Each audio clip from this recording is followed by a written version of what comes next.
Un saludo cordial a todos.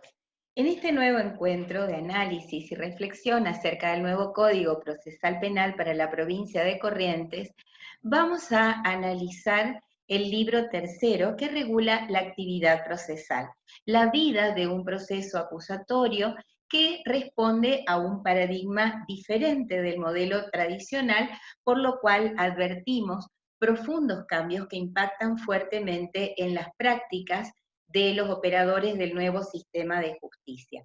En el título primero se regula los actos procesales.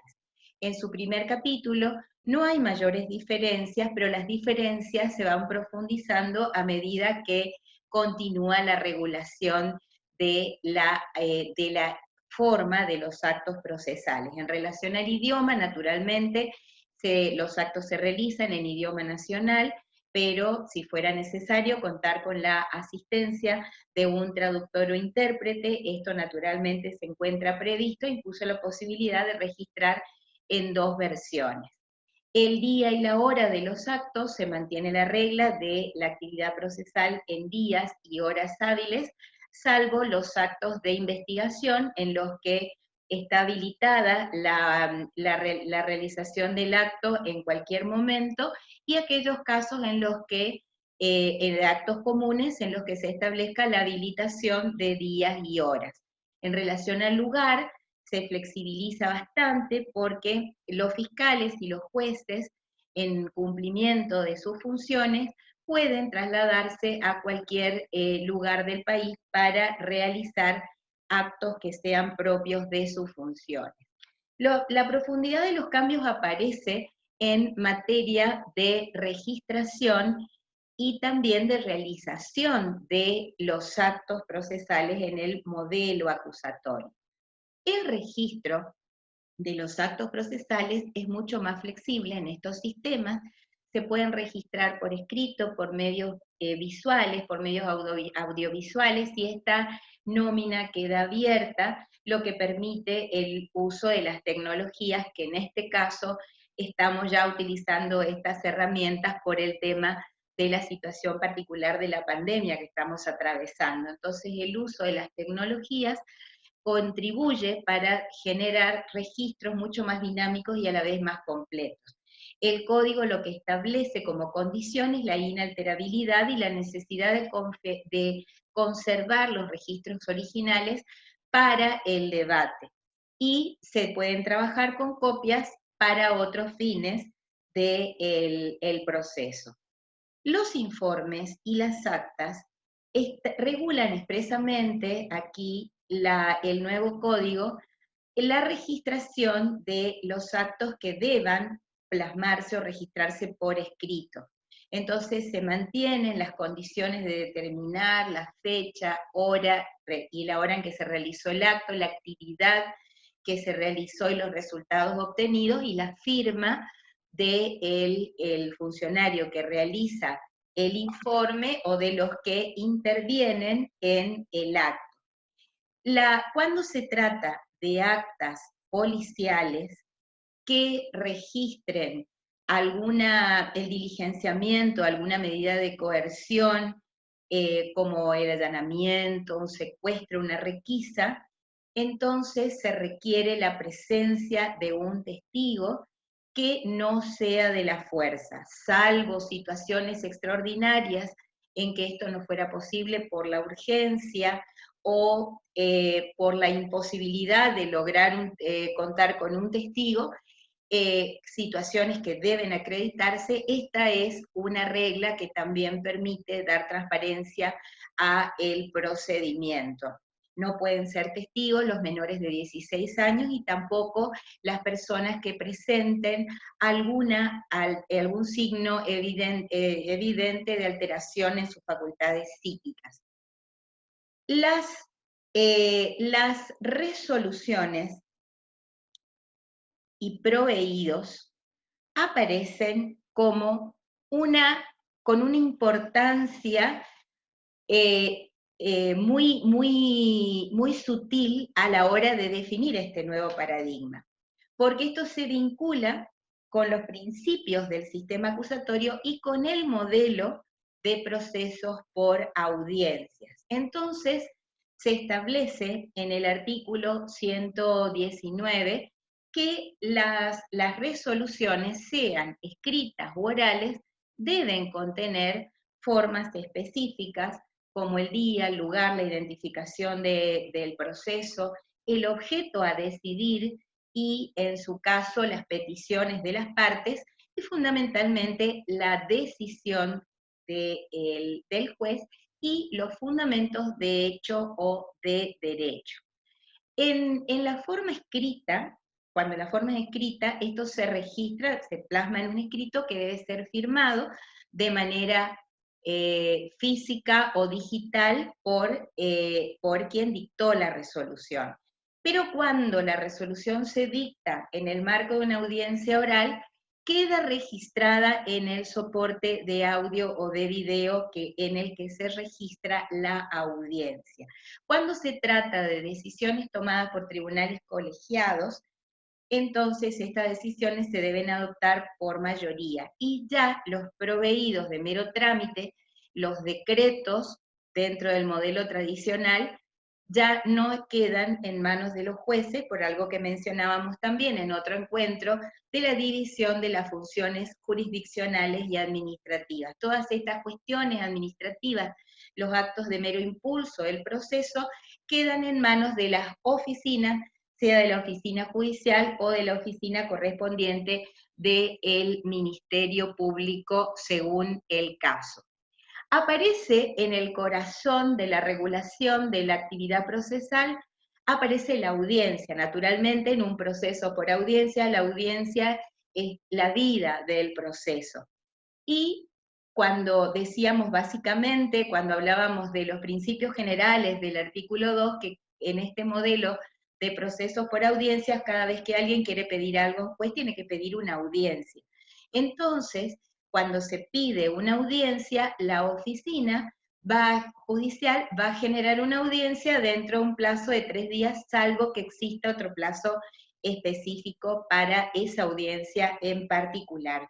Y en una maravillosa aclaración del artículo 122, se refuerzan los principios de la audiencia, porque aclara esta norma que es necesaria la presencia ininterrumpida de las partes durante toda la audiencia.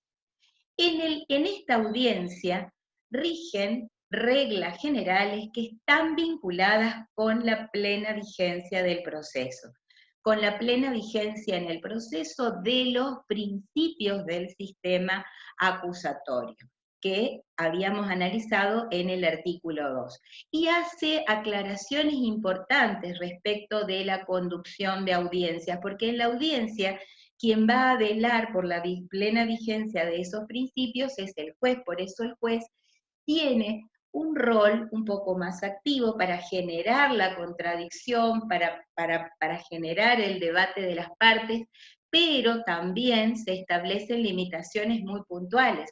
Los jueces no pueden suplir la inactividad de las partes y tampoco pueden incluir o pronunciarse respecto de cuestiones que no fueron planteadas o debatidas.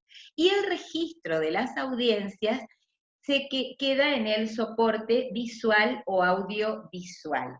Y aparece un concepto novedoso de audiencia unilateral prevista para los casos de medidas de coerción cuando el fiscal deba solicitarlo al juez. Entonces, en este tipo de audiencias hay formas muy flexibles, no quedan registradas en soporte de audio ni de video, pueden realizarse inclusive a través de una llamada telefónica o de otro medio técnico, y solamente se debe dejar constancia en el legajo judicial de que se realizó la audiencia y de la decisión adoptada en relación a ella.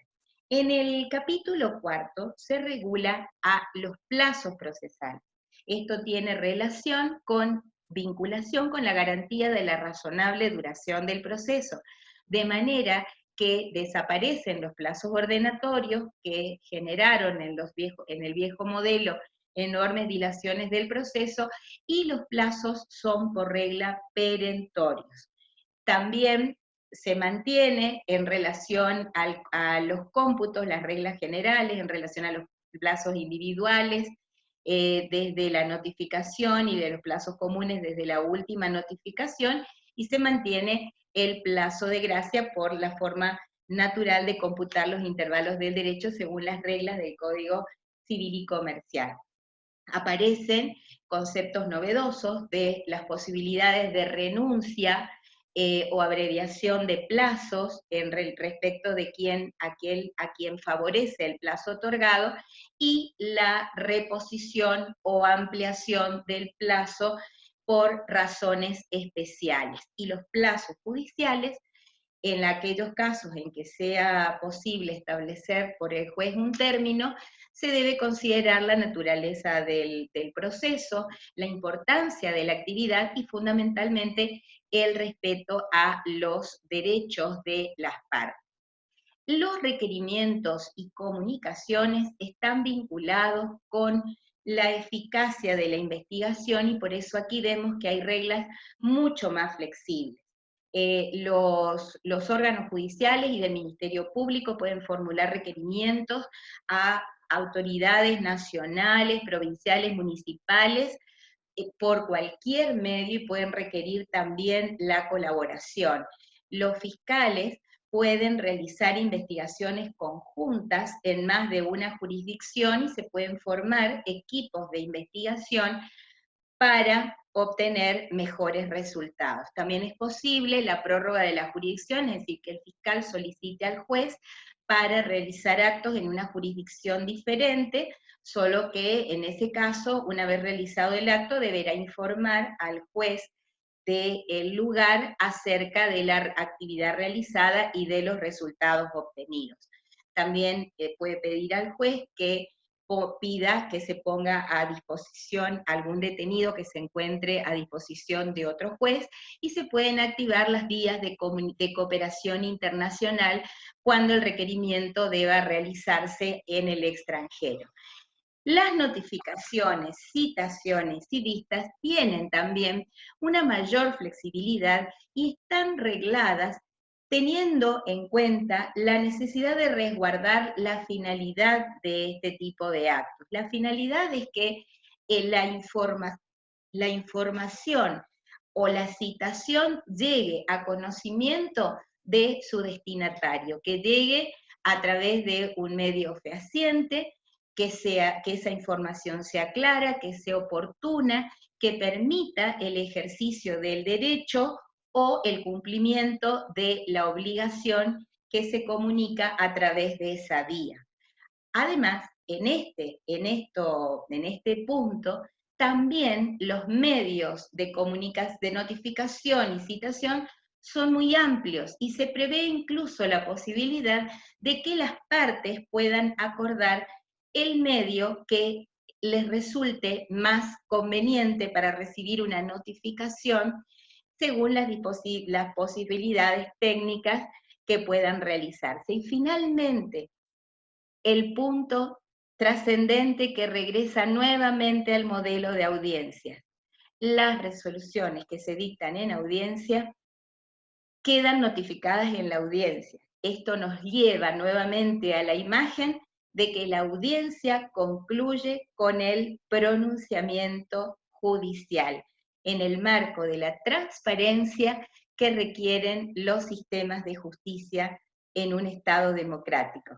Hasta el próximo encuentro. Un gusto.